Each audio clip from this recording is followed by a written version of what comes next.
ሐዋርያት ምን ያሉባት? ያስተማሩባት። ሐዋርያት ያሳመኑባት። ሐዋርያት ያጠመቁባት፣ ክርስትና ያነሱባት። ሐዋርያት ሥጋ ወደሙ ያቀበሉባት ቤተ ክርስቲያን ናት። የዚች ቤተ ክርስቲያን ልጆች ላደረገን እግዚአብሔር ምስጋና ይገባዋል። አመስግኑት። ፍቅር ካልተጨመረበት ድካሙ ሁሉ ከንቱ ይሆናል። ሰው እየጠላችሁ እግዚአብሔርን አመለክን አትበሉ። የእግዚአብሔር ወዳጆች ነን አትበሉ። ብንገፋ ተገፍቻለሁ ብሎ የሚያስብ ሰው ቢኖር የተገፋ ሰው ከእግዚአብሔር ዋጋውን ያጣል እንዴ? የሚያጣ ሰው አለ? ተገፍቻለሁ ብሎ እርዱኝ፣ ድረሱልኝ፣ አገር እያዝልኝ ከማለት እኮ ተገፍቻለሁ ብሎ ያመነ ሰው በቀሉን ለማን ነው መስጠት ያለበት? ለማን ነው መስጠት ያለበት? ብዙ ሰዎች በቀላቸውን ለሰው ለመስጠት ነው የሚጥሩት።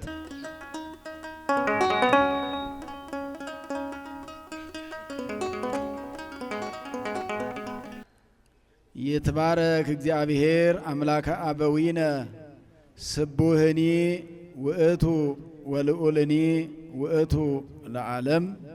ምእመናንና ምእመናት፣ አባቶች፣ እናቶች፣ ወንድሞች፣ እህቶች እንዲሁም ሕፃናት ሁላችሁም በእግዚአብሔር ስም እንደምን አደራችሁ?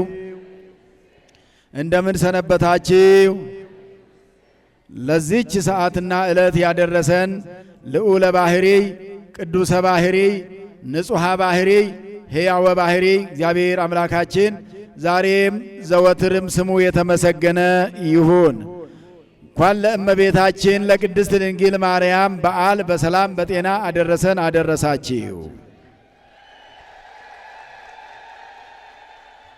እንደ ቤተ ክርስቲያናችን ሥርዓት ዛሬ የምናከብረው እያከበርነው ያለነው የእመቤታችን በዓል ከ33ቱ በዓላቶቿ መካከል አንደኛው ሲሆን ሰኔ 21 ቀን የእመቤታችን ቤተ መቅደስ የተመረቀበት የተቀደሰበት ሰዎችም የተቀደሱበት ዕለት ነው። ዛሬ ቀን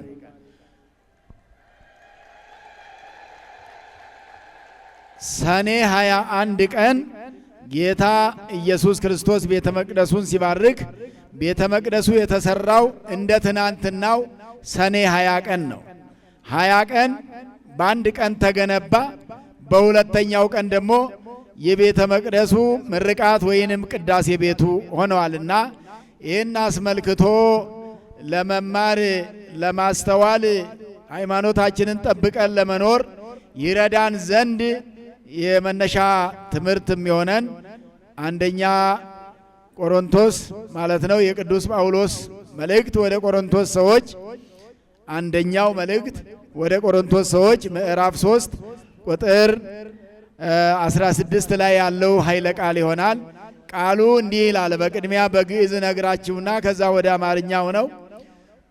ኢተአምሩኑ ከመታቦቱ ለእግዚአብሔር አንትሙ፣ እናንተ የእግዚአብሔር ማደሪያ እንደሆናችሁ አታውቁም ወይ ይላል ቅዱስ ጳውሎስ። የእግዚአብሔር ቤተ መቅደስ የእግዚአብሔር ማደሪያ ወመንፈሰ እግዚአብሔር ህዱር ላዕሌክሙ፣ የእግዚአብሔር መንፈስም በላያችሁ ላይ ያደረ እንደሆናችሁ። ወዘሰ አማሰነ ቤተ እግዚአብሔር ሎቱኒ አማስኖ እግዚአብሔር፣ የእግዚአብሔርን ቤት የሚያፈርስ ሰው ቢኖር እሱን እግዚአብሔር ያፈርሰዋል ይላል። ወቤቱሰ ለእግዚአብሔር አንትሙ ውእቱ፣ የእግዚአብሔር ማደሪያ የእግዚአብሔር ቤተ መቅደስ የእግዚአብሔር መገልገያ እናንተ ናችሁ። ወቅዱሳን አንትሙ፣ እናንተም የተቀደሳችሁ የተለያችሁ ናችሁ። ወኢታርኩሱ ቤቶ ለእግዚአብሔር፣ የእግዚአብሔርን ቤት አታርክሱት። ወኢታስቱ ርእሰክሙ፣ ራሳችሁንም አታስቱ ይላል። በዚህ ቃል አምላከ ቅዱስ ጳውሎስ ያስተምረን ዘንድ መልካም ፈቃዱ ይሁንልን። እንደ ቅዱስ ጳውሎስ አገላለጽ የእግዚአብሔር ቤተ መቅደስ እናንተ ናችሁ ነው ያለው። ሰዎችን በቆሮንቶስ ሀገር የነበሩትን ክርስቲያኖች አማንያንን፣ የኢየሱስ ክርስቶስ ተከታዮችን፣ የኦርቶዶክስ እምነትን ወልድ ዋሂድ ብለው የሚያምኑትን ወልደ እግዚአብሔር ወልደ ማርያም ብለው የሚያምኑትን ክርስቲያኖች ክርስቲያኑ ቅዱስ ጳውሎስ እናንተ የእግዚአብሔር ቤተ መቅደስ ናችሁ ብሏቸዋልና እኛም የእግዚአብሔር ቤተ መቅደስ እንድንሆን በቤቱ ሊሰበስበን የፈቀደና የሰበሰበን እግዚአብሔር የተመሰገነ ይሁን።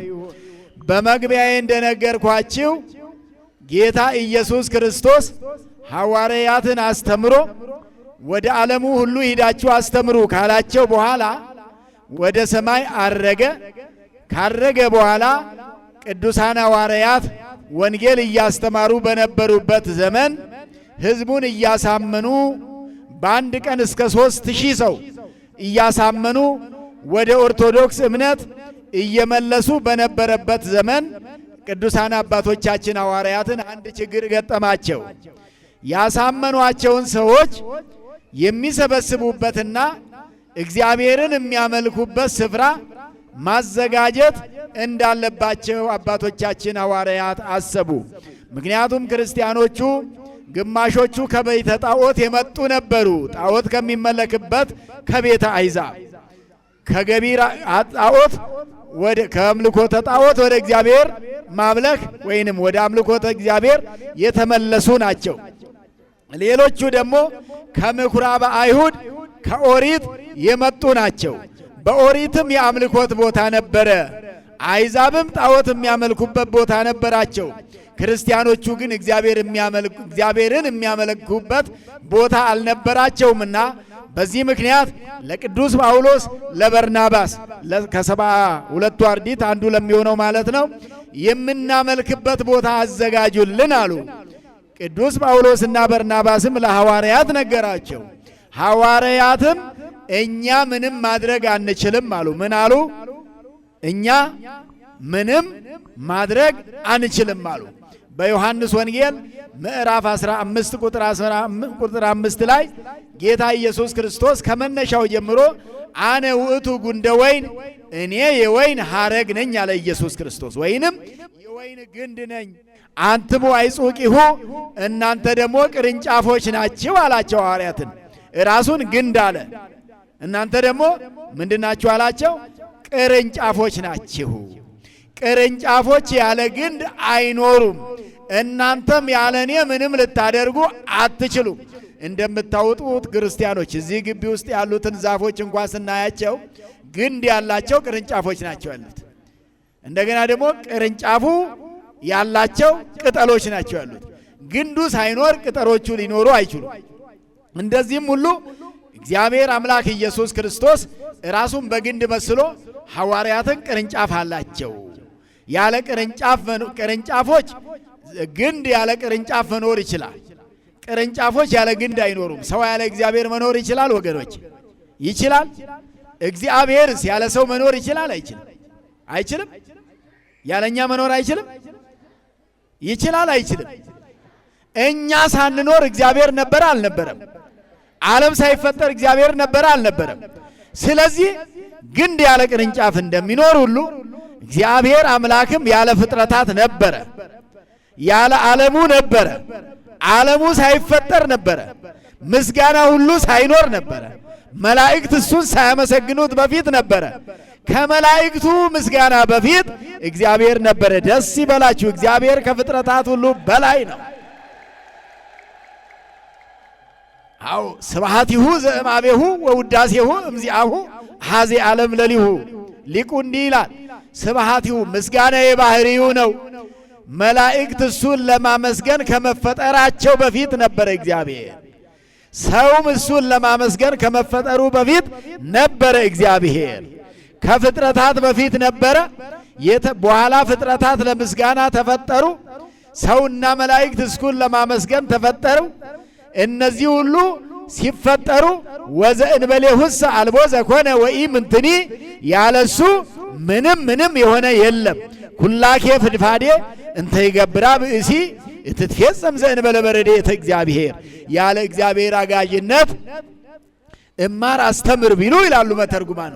አስተምራለሁ የሚል ሰው ቢኖር፣ እማራለሁ የሚል ቢኖር፣ እሰራለሁ የሚል ቢኖር፣ አሰራለሁ የሚል ቢኖር፣ እነግዳለሁ የሚል ቢኖር፣ አስነግዳለሁ የሚል ቢኖር፣ ማንም ሰው ያለ እግዚአብሔር ፈቃድ ምንም ማድረግ አይችልም። በእግዚአብሔር ፈቃድ ግን ሁሉ ይቻላል።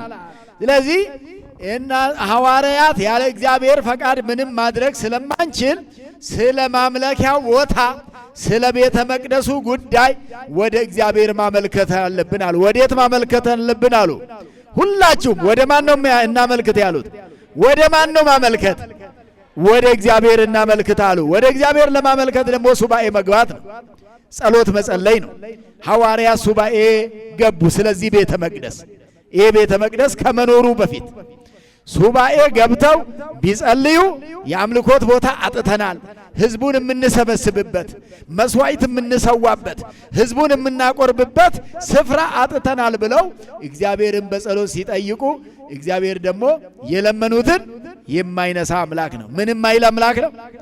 የለመኑትን የማይነሳ የነገሩትን ደግሞ የማይረሳ። እኛ ስንት ነገር ተነግሮ ረስተናል እስከ ዛሬ ድረስ። ለእግዚአብሔር እንኳን ረስተን ነግረ ነው የረሳ ነው ብዙ አለ። እግዚአብሔር ያረሳው ተስላችሁ እናንተ ረስታችሁ እግዚአብሔር ያረሳው። አዎ እናንተ ነግራችሁት እግዚአብሔር ያልከለከላችሁ። እናንተ ከረሳችሁ በኋላ እግዚአብሔር ብዙ ነገር ሰጥቷችሁ ያውቃል። ሰው ይረሳል፣ እግዚአብሔር አይረሳም። የነገሩትን የማይረሳ የለመኑትን የማይነሳ እግዚአብሔር አምላክ ከሰማይ ወረደ። ወዴት ወረደ? ወደ ምድር ወረደ። እንደ ትናንትናው ሰኔ 20 ቀን ወልደ ማርያም ኢየሱስ ክርስቶስ ከሰማይ ወደ ምድር ወረደ። ዳግመኛ ወደዚህ ምድር በረድኤቱ ወረደ። ያረገው ወደ ምድር ወረደ። ወደ ፊልጵስዩስ ሀገር መጣ። ፊልጵስዩስ የሚባል ሀገር ነበረ። በአሁን ሰዓት አሮጌ ከተማ ተብሎ የሚነገርለት በአውሮፓ በኩል ያለ ነገር ግን ወደ ምስራቅ ፊታቸውን አዞረላቸው። ሐዋርያትን አሳያቸው፣ ስፍራ አስመረጣቸው። የት ላይ ቤተ መቅደስ ልስራላችሁ አላቸው። ቤተ መቅደስ ደግሞ የሚሰራው እሱ በዕለተ ዓርብ በቀራንዮ አደባባይ ደሙን ያፈሰሰበት ስፍራ ላይ ነው። ደሙን ያፈሰሰው በቀራንዮ ሆኖ ያለ ቅዱሳን መላእክት ደሙን በጽዋ ብርሃን ተቀብለው በብርሃን ጭራ የነዙት ያ የኢየሱስ ክርስቶስ ደም ባረፈበት ቦታ ነው ቤተ መቅደስ የሚሰራው። ይሄ ቤተ መቅደስ እዚህ ሊሰራ የቻለው የኢየሱስ ክርስቶስ ደም እዚህ ላይ ስለነጠበ ነው። በዕለተ ዓርብ እግዚአብሔር በፈቀደው እግዚአብሔር በሚያውቀው መላእክቱ በዕለተ ዓርብ ከጎኑ የፈሰሰውን ከእጁ ላይ ጭንካር ሲቸነክረው የፈሰሰውን ከእግሩ ላይ የሚፈሰውን ከጎኑም ከሰውነቱ ላይ ከራሱ ላይ ራሱን በሾክ ሲጨቀጭቁት ሲወጉት በአክሊለ ሦክ ከተወጋ ራሱ ላይ የፈሰሰውን ደም መላእክት ይቀበሉ ነበር። ማን ይቀበል ነበረ? በምን ይቀበሉ ነበረ? በብርሃን ጽዋ። የክርስቶስን ደም መላእክት በእጃቸው መንካት አይችሉምና ዛሬ አባቶች ካህናት በእጃቸው መንካት የሚችሉትን የክርስቶስ ደም መላእክት አይነኩም። ለመላእክት ስላልተፈቀደላቸው ዘኢተገብረ ለመላእክት ተገብረ ለካህናት። ለመላእክቱ ያልተፈቀደላቸው ለካህናት እንደተፈቀደ ታውቃላችሁ ምእመናን። ለመላእክት ያልተፈቀደላቸው ለካህናት የተፈቀደላቸው ነገር አለ። መስዋዕት መሰዋት፣ ህብስቱን መፈተት፣ ደሙን መቅዳት፣ ምእመናንን ማቁረብ ለሚካኤል ለገብርኤል አልተሰጣቸውም። ይሄ የተሰጠው ለካህናት ብቻ ነው። እግዚአብሔር በምድር ላይ መስዋዕቱን እንዲሰዉ ለፈቀደላቸው ነው ይሄ የተፈቀደው። ታውቃላችሁ ካህናት መስዋዕት በመሰዋት ሥጋ ወደሙ በማቀበል ከመላእክት ይበልጣሉ። ይሄ ከመላእክት የሚለያቸው ነው። አያችሁ፣ ዘኢተገብረ ለመላእክት ተገብረ ለካህናት። ካህናት ማለት መስዋዕት የሚሰዉ ናቸው፣ የሚያቆርቡ ናቸው፣ ሥጋ ወደሙ የሚያቀብሉ ናቸው።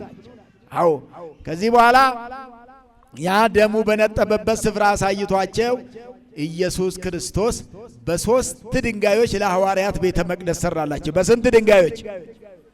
ይሄ ቤተ መቅደስ ዛሬ ስንት ብር ነው የፈጀው? ስንት ሚሊዮኖች ናቸው ዛሬ ቤተ መቅደስ ለመስራት የሚያልቁት? ያን ጊዜ ኢየሱስ ክርስቶስ 3 ድንጋይ ብቻ አስመጥቷቸው ያንኑ ድንጋይ ለመሰረት ተጠቀመበት። 3ቱን ድንጋይ ለግድግዳ ተጠቀመባቸው። ከዛ በኋላ ደግሞ እሱኑ ለጣራ ተጠቀመበት። ሌላ ጭቃ ሳይገባ፣ ሳር ሳይገባ፣ ሲሚንቶ ሳይገባ፣ አሸዋ ሳይገባ ዛሬ ቤተ መቅደስ ለመስራት የምትጨነቁባቸው ነገሮች አንዱም ማቴሪያል ሳይገባ ድንጋይ ብቻ እሱ ወይለመልሙ አይባር ውስተ እደዊሆሙ ለሐዋርያት። ድንጋዮቹ በሐዋርያት እጅ ይለጠጡ ነበር፣ ያድጉ ነበር ይላል ስንክሳሩ ላይ። ድንጋዮቹ ራሳቸው እየተለጠጡ ያድጉ ነበር። ኢየሱስ ክርስቶስ እያሳደጋቸው። እነዚህ ድንጋዮች ድንቅ ሥራ አላቸው። በሆሳዕና ቀንም ያመሰገኑት ናቸው። ሰዎቹ እሱን ባላመሰገኑበት ዕለት በ3 ድንጋዮች ቤተ መቅደሱን ሰርቶ ጨረሰላቸው ኢየሱስ ክርስቶስ። ክብርና ምስጋና ለስሙ ይሁን። ቤተ መቅደሱ በስንት ድንጋይ ነው የተሰራው ነው ያልኳችሁ ምእመናን? በስንት ነው የተሰራው? ሁላችሁም በሉ በስንት ድንጋዮች? በ3 ድንጋዮች። ለዚህ ነው ደራሲው በሰላስ አይባን ገጸ ሥላሴሁ ለአምሮ ሐኒጸ ቤትኪ ድንግል ድረ ፈጸመ ሳርሮ አመ ወረደ ለበዓል ምስሌኪ ባሕብሮ። አዎ እንዘ ይብላ ቃለ ለዘምሮ ልዑል ቀደሰ ማይደሮ ደናግል ለጽጌኪ ዘበጣ ከበሮ። ምን ማለት ነው? የሥላሴን ሦስትነት ሊያመለክት ሊያስተምር ፈልጎ በ3 ድንጋዮች ቤተ መቅደስ ሠራ። ሥላሴ ስንት ናቸው? አንድም 3ም ናቸው አይደል? ሦስትነታቸውን ለማሳየት በ3 ድንጋዮች። ያ 3 ድንጋይ ደግሞ በቤተ መቅደሱም ዛሬ ቤተ መቅደስ ሲሰራ 3 ክፍል አለው። ቅኔ ማይሌት የሚባል አለው፣ ከመጀመሪያው እንደገባን የምናገኘው። ቀጥሎ ደግሞ ቅድስት የሚባል አለው፣ እላይ ሥጋ ወደሙ የምትቀበሉበት ስፍራ። መጨረሻው ደግሞ ቤተ መቅደስ ቅዳሴው የሚቀደስበት 3 ክፍል ነው ቤተ መቅደስ። በኦሪቱም በደብረ ሲና በርዕሰ ደብር፣ በመንፈቀ ደብር፣ በታይተ ደብር ዘሌዋውያን ሕዝቡ ሙሴና አሮን በተራራ ላይ ነበሩ። ሌዋውያን በተራራው እኩሌታ ላይ ነበሩ። ሕዝቡ ደግሞ ከተራራ ስር ነበረ። ዛሬም በቅኔ ማይሌት አስቀዳሾች ያስቀድሳሉ። በቅድስት ላይ ቆራቢያን ይቆርባሉ። በቤተ መቅደስ ሥጋ ወደሙ ካህናት ይፈትታሉ ማለት ነው። የዚህ ምሳሌ ነው። ክብርና ምስጋና ለአምላካችን ይሁን።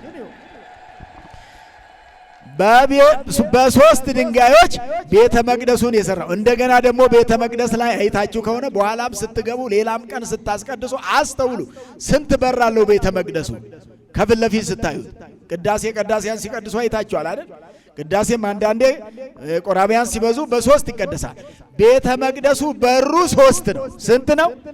3 ነው። የሥላሴ ምሳሌ ቅድም ወጣቶቹ ሲዘምሩ እንደነበረው በሥላሴሁ ሐነጸ ጥቅማ ቤተ ማርያም ሰመየ ስማ። በ3ነቱ የማርያምን ቤተ መቅደስ ሠራ ይላል። በምንነቱ? በ3ነቱ በ3 ድንጋይ ሠራና ቤተ ማርያም ሰመየ ስማ። ቤቱን ያንን ቤተ መቅደስ ምን አለው? ያን ቤተ ክርስቲያን ምን አለው? ቤተ ማርያም ብሎ ሰየመው። ዛሬ ማይደረ መለኮት እንደምንለው ቤተ ማርያም ብሎ የማርያም ቤት ብሎ ለመጀመሪያ ጊዜ በዓለም ላይ የተሰራችው ቤተ ክርስቲያን ይቺ ናት። ይቺም ቤተ መቅደስ የተሰራችው በእመቤታችን ስም ነው። ይሄ ቤተ ክርስቲያን የተሰራው ከዛ በኋላ ነው። በመላእክት ስም፣ በሐዋርያት ስም፣ በጻድቃን ስም፣ በራሱም በኢየሱስ ክርስቶስም ስም ቤተ ክርስቲያኖች የታነጹት ከዛ በኋላ ነው። ለመጀመሪያ ጊዜ ቤተ መቅደስ በምድር ላይ ቤተ ክርስቲያን በአዲስ ኪዳን የተሰራው በእመቤታችን በቅድስት ድንግል ማርያም ስም ነው። ክብርና ምስጋና ለእመቤታችን ይገባል። አመስግኗት፣ አክብሯት። እግዚአብሔር እንዲያከበራትም እኛም እናከብራታለን። ድንግል ማርያም ክብሯ ብዙ ነው። በስሙ እንኳን አላደረገም። ቤተ መቅደሱን ሲሰራ በእናቱ ስምን ያደረገው ኢየሱስ ክርስቶስ እናቱን ስለሚወዳት እናቱን ስለሚያከብራት በእሷ ስም ነው ቤተ መቅደሱ የተሰራው። ከዚያ በ20 ተሰርቶ በማግስቱ እንደ ዛሬ ደግሞ ቤተ መቅደሱን ኢየሱስ ክርስቶስ ራሱ ቀደሰበት። ማን ነው የቀደሰበት? በአዲሱ ቤተ መቅደስ ማን የቀደሰበት? ራሱ ኢየሱስ ክርስቶስ። እግዚአብሔር ሐዋርያትን ሰብስቦ ቀድሶ ለሐዋርያትም አቆረባቸው። እግዚአብሔር ተመሰገነ ይሁን። ለሐዋርያት የቆረበበት ዕለት ነው። ዛሬ የቁርባን ቀን ነው። ጌታ ኢየሱስ ክርስቶስ ያቆረበበት ዕለት ነው። ሥጋውን ደሙን የተቀበላችሁ በሥጋው ደሙ ያጽናችሁ። አሜን በሉ። አሜን ከሁሉ ይበልጣል። አሜን አሜን አሜን በሉ። ሥጋ ወደሙ ያልተቀበላችሁትን ደግሞ ዕድሜውን ጤናውን ሰጥቶ ለሥጋ ወደሙ ያብቃችሁ። ኧረ አሜን በሉ። ለሥጋ ወደሙ ያብቃችሁ። ለሥጋ ወደሙ ያብቃችሁ። ለዚህ ካልበቃችሁ ዋጋ የለም። ለሥጋ ወደሙ ካልተበቃ ድካም ነው። ማይሌት ቢቆም ሰዓታት ቢቆም አስራት በኩራት መባ ስለት ብትሰጡ ማጠቃለያው ምንድነው? ሥጋ ወደሙ ነው። እነዚህ ሁሉ ያስፈልጋሉ። ነገር ግን ለነዚህ ሁሉ ማስጠቃለያ ሥጋ ወደሙ ያስፈልጋል። ሥጋ ወደሙ ያልተቀበለ ሰው ልንገራችሁ ምን አይነት ሰው እንደሆነ ልንገራችሁ። ልቶ ምን አይነት ሰው እንደሆነ ሥጋ ወደሙ ያልተቀበለ ሰው ሳይቆርብ የሚኖር ሰው አትቀየሙም? ልንገራችሁ፣ አትቀየሙም? ምናልባት ቆራቢያን ሆኖ ይሆናል አንቀየምም ያላችሁት። ያልቆረባችሁት አንቀየምም ካላችሁ ነግራችኋል ብላችኋል። ሥጋ ወደሙ ሳይቀበል የሚኖር ሰው በቁሙ የሞተ ነው። ተስማምታችኋል? ታዲያ ስንት ጊዜ ነው በቁማችን ሞተን የምንኖረው? እስከ ስንት ጊዜ ነው በቁም ተሞቶ? በቁም ከመሞት እግዚአብሔር ያድናችሁ። በቁም ከመሞት ሳይቆርብ የሚኖር ሰው በቁሙ የሞተ ሰው ነው። እንግዲህ አንቀየምም ስላላችሁኝ ነው የምነግራችሁ። በቁሙ የሞተ ሰው ነው። በቁማችን ከመሞት እግዚአብሔር ያድነን። ስለዚህ በቁም ላለመሞት የመዳን ቀን መቼ ነው ተብሏል? ዛሬ ነው ተብሏል። የመዳን ቀን መቼ ነው ተብሏል? ዘንድሮ ነው ተብሏል። የመዳን ቀን ዛሬ ነው ለማለት እኮ አሁን ነው። እዚህ ዘመን ላይ ካልተቆረበ መቼ ነው የሚቆረበው? አስተማሪ ዘመንስ ከዚህ በላይ መቼ ሊመጣ ነው? የምታዩት የምትሰሙት ዘንድሮ ምን የሚያስደስት ነገር አለ? ዓለም መከረኛ ነው።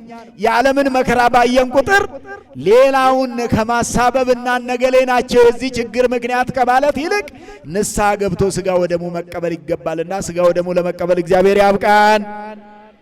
ጌታ ኢየሱስ ራሱ ቀደሰ፣ ቅዳሴውን አከናወነ። ቤተ መቅደሱ ዛሬ የተባረከበት የተቀደሰበት ዕለት ነው። እንግዲህ ጸሎተ ሃይማኖት ላይ ሰለስቱ ምዕት አንድ ያስቀመጡት ቃል አለ። ወነአምን በሉ፣ ወነአምን በሉ ምእመናን፣ ይሄ አይከብዳችሁ። ወነአምን በአሐቲ ቅድስት ቤተ ክርስቲያን እንተ ላዕለ ኩሉ ጉባኤ ዘሐዋርያት። ግዕዝ ትችላላችሁ ማለት ነው የዚህ አካባቢ ክርስቲያኖች። ወነአምን በአሐቲ በአንዲት ቤተ ክርስቲያን እናምናለን በሉ። ሐዋርያት በሉ በሰበሰቧት በአንዲት ቤተ ክርስቲያን እናምናለን። ማን በሰበሰቧት? ማን በሰበሰቧት? ሐዋርያት በሰበሰቧት በአንዲት ቤተ ክርስቲያን። ያችን መስላ የምትሰራው አይችም ወደ ገጠር ኢትዮጵያ ላይ የምትሰራ ቤተ ክርስቲያን በጭቃ በጨፈቃ ብትሰራ፣ እንደዚሁ ደግሞ ከተማ ሆኖ በወርቅ ቢሰራ፣ በተሻለ ማቴሪያል ቢሰራ፣ ሁሉም ቤተ ክርስቲያን የማን ነው? ሁሉም ቤተ መቅደስ የማን ነው? ቤተ መቅደሱ የማን ነው? ማቴሪያሉ አይደለም ሁሉም ላይ የሚመለከው እግዚአብሔር ነው የሚመለከው። አንዳንድ ሰዎች ማቴሪያል የሚያመልኩ የሚመስላቸው አሉ። በትልልቅ ድንጋይ በዕንቁ በወርቅ ቢሰራ የበለጠ የሚመስላቸው፣ በኮሳሳ ነገር ሲሰራ ደግሞ የማይመስላቸው። ስለዚህ አባቶቻችን ሐዋርያት ባስተማሩባት ሐዋርያት ያስተማሩባት ቤተ መቅደስ ናት። እቺ ቤተ መቅደስ የመጀመሪያዋ እቺ ቤተ መቅደስ እየተባዛች ተሰርታ ስለሆነ ሐዋርያት ምን ያሉባት? ያስተማሩባት። ሐዋርያት ያሳመኑባት። ሐዋርያት ያጠመቁባት፣ ክርስትና ያነሱባት፣ ሐዋርያት ሥጋ ወደሙ ያቀበሉባት ቤተ ክርስቲያን ናት። የዚች ቤተ ክርስቲያን ልጆች ላደረገን እግዚአብሔር ምስጋና ይገባዋል። አመስግኑት የዚች ቤተ ክርስቲያን ልጆች። ስለዚህ ዛሬ ለእኛ ቤተ መቅደስ የተሰራበት ዕለት ነውና ይህንን ታዲያ ቅዱስ ጳውሎስ ሲያስተምር ምን አለ? እንዳውም ሰዎች በቤተ መቅደስ ሲወዳደሩ አይቷቸው ነው። በዛ በቅዱስ ጳውሎስ ዘመን ትልልቅ ሕንፃ የሰሩ ሰዎች እየተመኩ አስቸገሩ።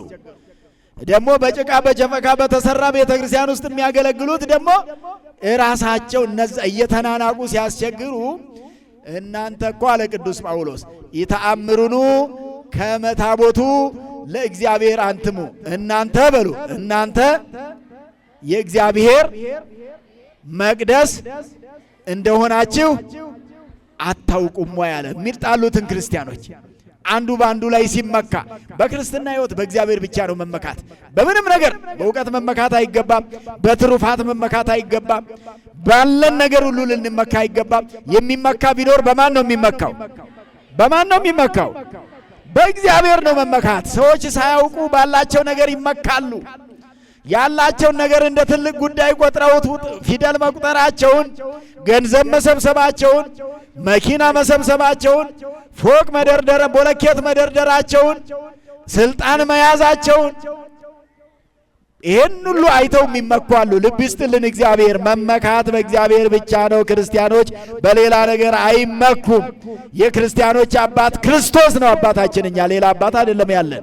ስለዚህ ምን አለ አያይዞ ወመንፈሰ እግዚአብሔር፣ እናንተ ክርስቲያኖች አለ ቅዱስ ጳውሎስ የእግዚአብሔር መንፈስ ያደረባችሁ ናችሁ አለ። ምን ያደረባችሁ ናችሁ አለ? ምን ያደረባችሁ? ታዲያ የእግዚአብሔር መንፈስ እንዳያድርብን ደግሞ ሌላ መንፈስ እያደረ፣ የጥላቻ መንፈስ እያደረ፣ የሐሜት መንፈስ እያደረ፣ የትዕቢት መንፈስ እያደረ፣ አሁን እንዳልኳችሁ የትምክህት መንፈስ እያደረ ማደር የሌለበት እያደረ ተቸገርን እኮ።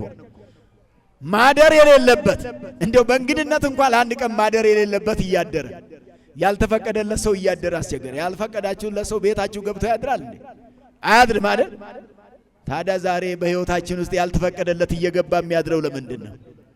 ያልተፈቀደለት ሊያድር የማይገባው ገብቶ የሚያድረው ለምንድን ነው? ኢትዮጵያዊ ከኢትዮጵያዊ ጋር ሊጠላላ የጥላቻ መንፈስ ለምን ገብቶ አደረ? ያውጣልን እግዚአብሔር ከውስጣችን። አሜን በሉ። እግዚአብሔር ከውስጣችን ያውጣልን።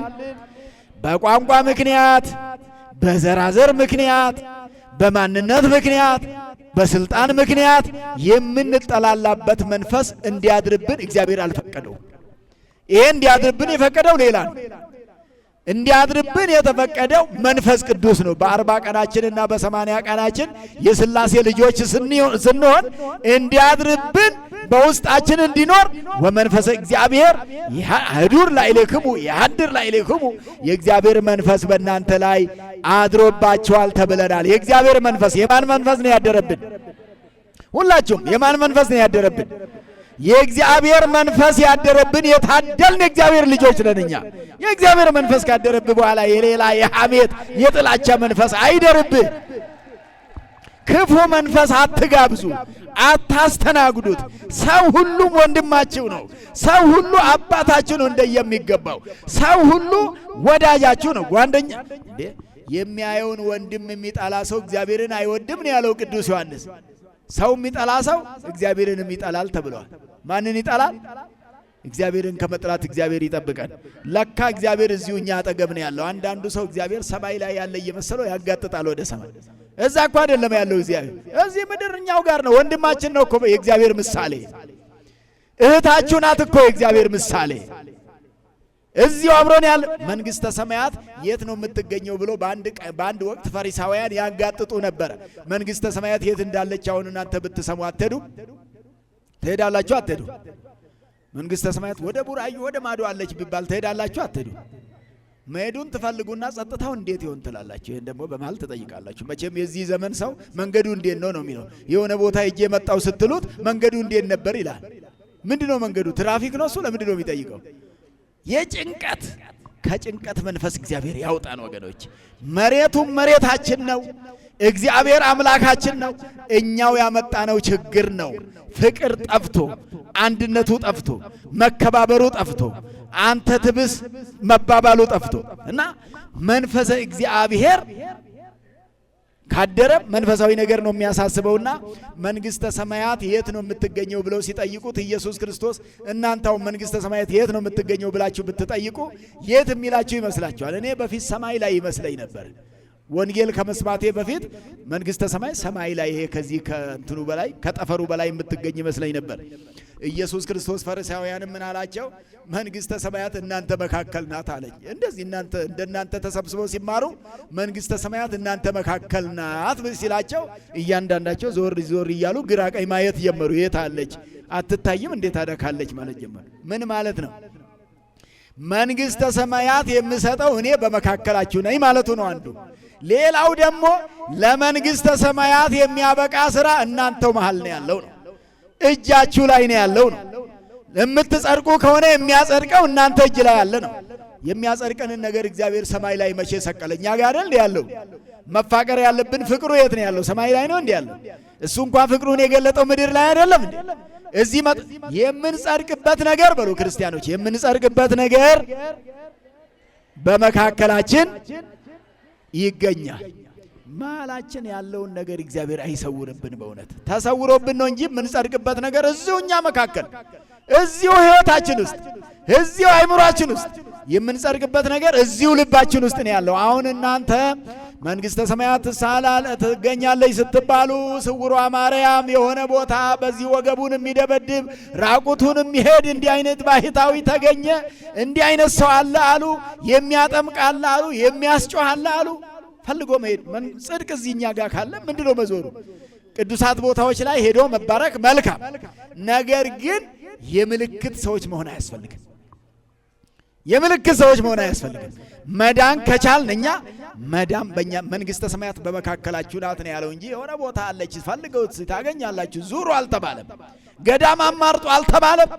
አካባቢ አማርጡ አልተባለም። አልተነገርም እንደዚህ። ስለዚህ መጽደቅ ከቻልን እኛ ጽድቅ በእጃችን ላይ ነው ያለው። ይሄ እጃችን ላይ ያለውን ነገር እግዚአብሔር ይግለጥልን። አሜን በሉ። እግዚአብሔር ይግለጥልን። ከገለጠልን ፍቅር ከጨመርንበት ቤተ ክርስቲያን ተሰብስበናል፣ እናመልካለን፣ እናስቀድሳለን። የሚችሉ ስጋው ደግሞ ይቀበላሉ። ሌሎች ደግሞ ለስጋው ደግሞ እየተዘጋጃችሁ ትገኛላችሁ። ይሄን ሁሉ ድካም እግዚአብሔር ለበጎ ያርግልን። ፍቅር ካልተጨመረበት ድካሙ ሁሉ ከንቱ ይሆናል። ሰው እየጠላችሁ እግዚአብሔርን አመለክን አትበሉ፣ የእግዚአብሔር ወዳጆች ነን አትበሉ። አንዳንድ ሰው ተነስቶ ምን ይላል? እንደው እከሌ ዝም ብላ እንደው ታስጠላኛለች የሚል ሰው አላጋጠማችሁ ይላሉ እኮ። ይቅር ይበለን እግዚአብሔር፣ ይቅር ይበለን። እኔ እገሌን ዝም ብዬ ጠለዋለሁ፣ ያውም ዝም ብዬ ቀርቶ ምክንያት እንኳ ቢኖር መጥላት አልተፈቀደም። በምክንያትም ባለ ምክንያትም መጥላት አልተፈቀደም። ደግሞ መውደድ ያለባችሁ ምን አይነቱን ሰው እንደሆናችሁ አውቃችኋል። መውደድ ያለባችሁ ክርስቲያኖች እየሰማችሁኝ ነው? መውደድ ያለባችሁ እኮ ወዳጃችሁን አይደለም።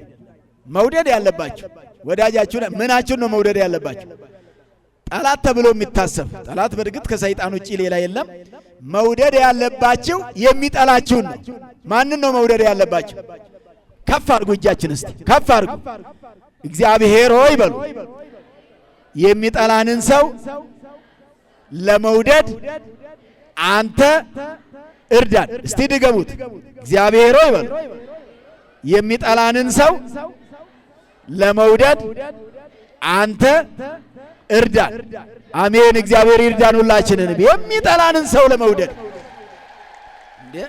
የሚወዳችሁንማ ከወደዳችሁ ምን ጥቅም አለው? ይሄ የጠቀማችሁን ሰው ብትወዱማ ምን ዋጋ አለው? ለእኔ እኮ እንዲህ ያደረገልኝ ነው እያለ ይኩራራል አንዳንድ ሰው። እንዲህ አይነት ወዳጄ ነው፣ እሱም ጥሩ መወደዱ፣ ነገር ግን እሱ ለጽድቅ አይሆንም። የሚጠላችሁን ሰው ብትወዱ ትጸድቃላችሁ። የሚጠላችሁን ከወደዳችሁ ታዲያ ይሄ ሁሉ ጸጥታ ማጣት፣ ችግር መፈጠሩ ከየት ይመጣል? የሚጠላውን አይደለም ወዳጁንም አይወድም የዛሬ ሰው። እየሰማችሁ ነው? እግዚአብሔር ያፈርሰዋል አለ ቅዱስ ጳውሎስ ነው ይሄን ያለው። እግዚአብሔር ከዚህ ይሰውረን። የእግዚአብሔርን ቤት ያፈረሰ ማለት ከወገናችሁ ጋር ያለውን ፍቅር ያፈረሳችሁ ካላችሁ፣ በትዳራችሁ መካከል ፍቅራችሁን ያፈረሳችሁ ካላችሁ፣ በኑሯችሁ መካከል ሰላማችሁን ያፈረሳችሁ ካላችሁ፣ ሰላም ማፍረስ እኮ ይሄ ራስን እግዚአብሔር ያፈርሳል። ስታፈርሱት ያፈርሳቸዋል፣ ስትጠብቁት ይጠብቃቸዋል። እንዲህ እኮ ነው። ስሳ ለሰላም ወዴግና ዳዊት በመዝሙሩ ሰላምን ፈልጋት ተከተላት ከእጅ እንዳትወጣ ይላል። ሰላማችንን በእጃችን ያዝልን እግዚአብሔር። ያለበለዛ ብዙ ሰላም የሚነሱ አሉ፣ ባዶ ሊያስቀሩ የሚታገሉ አሉ።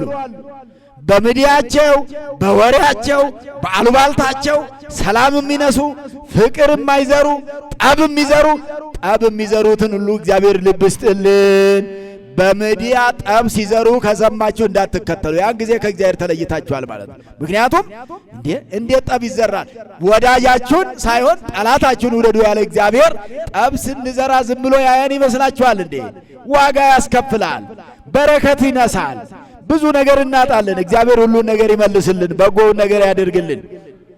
ወዘሳ አማሰነ ቤተ እግዚአብሔር ሎቱኑ ያማስሎ እግዚአብሔር አለና የእግዚአብሔር ቤተ መቅደስ ራሳችሁ ናችሁና ራሳችሁን አታርክሱ። ማጠቃለያ ይሄ ነው። የእግዚአብሔር ቤተ መቅደስን አሁን እዚህ ቤተ መቅደስ ውሻ ቢገባ ሁላችን እንሯሯጥ የለም ማስወጣት እንሮጣለን አይደል? ከነስሙም ምንድነው የሚባለው? ቤተ ክርስቲያን የገባች ውሻ መሰለ እገሌ ወይንም መሰለች አይደል? ምንድነው ቤተ መቅደስ ውሻ ቢገባ አንፈቅድም። ሁላችንም ተነስተን ለአንድ ውሻ የሁሉ ሰው ተነስቶ ሊሮጥ ይችላል። ቢያ ይሄን ውሻ ጠባይ ተይዞ ይኖር የለም ወይ ነው? ውሻ እንኳን ለጌታው ታማኝ እኮ ነው አይደለም እንዴ? የጌታውን ንብረት የሚጠብቅ እኮ አለ አይደል እንዴ? ውሻ እኮ ውሻ የተባለው በተግባሩ ሳይሆን ተፈጥሮ ውሻ ተብሎ ስለተነሳ እንጂ የውሻ ባህሪ ከተያዘ ቤተ ክርስቲያን ውሻ የረከሰች ናት ተብሎ ነው ከቤተ መቅደስ የምትከለከለው። እኛሳ እግዚአብሔር በቸርነቱ ሰመሰመን እንጂ ምን አይነት ሰዎች ነን? ራሳችንን እናውቃለን አይደል?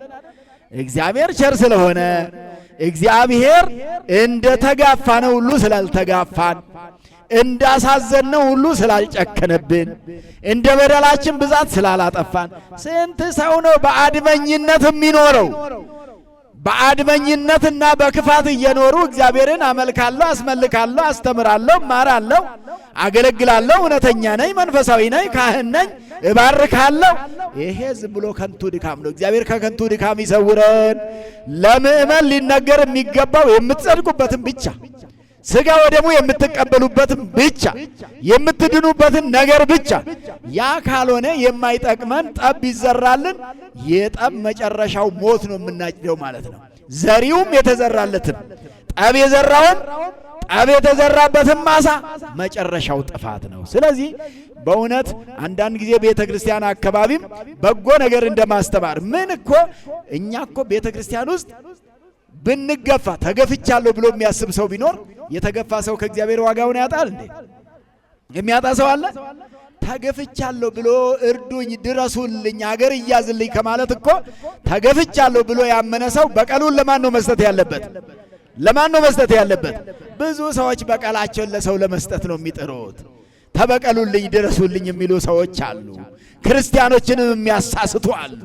እውነተኛውን ነገር የማይናገሩ እውነቱን ወደ ጎን ትተው ሐሰቱን ተናግረው ክርስቲያንም የሚያሰናክሉ አይታጡም። አስተውሉ ክርስቲያኖች፣ አስተውሉ ክርስቲያኖች። የሚጠቅመንችውን ነገር ስንነግራችሁ ስሙን፣ የማይጠቅማችሁን ነገር ስንነግራችሁ ደግሞ ይሄ አይጠቅመኝም በሉ፣ ድፈሩ፣ ግድ የላችሁ። እንዲህ ሲሆን እኛም እንማራለን፣ እኛም ወደ ልባችን እንመለሳለን። እንዲህ ሲሆን ዝም ብላችሁ ስትቀበሉ ግን ሰው ሁሉ እየመጣ ያገኘውን ሁሉ ይጭንባቸዋል። ስለዚህ ሁላችንም ማስተዋሉን እግዚአብሔር ይስጠን። ወኢታስቱ ርእሰክሙ፣ መጨረሻው ምን አለ ቅዱስ ጳውሎስ? ራሳችሁን አታስቱ አለ። ምን አለ? እስቲ ሁላችሁም በሉ፣ ራሳችሁን አታስቱ። ይሄን ትእዛዝ ያዘዘን ማን ነው? ቅዱስ ጳውሎስ ነው። ራሳችንን ከማሳት እግዚአብሔር ይጠብቀን። ድሮ ሰይጣን ነበር የሚያስተው። እንዲያም ቢሲል ደግሞ ሰይጣን ያደረበት ሰው ነው የሚያስተው። አሁን ሰው ሁሉ ራሱን በራሱ እያሳተ ነው ያለው። ራሱን በራሱ እኮ ነው። ስንት ጊዜ ራሳችንን በራሳችን አስተናል ባለማስተዋላችን፣ በተማርነው በወንጌል ሕይወት ባለመኖራችን፣ በተማርነው ትክክለኛ ነገር ባለመኖራችን።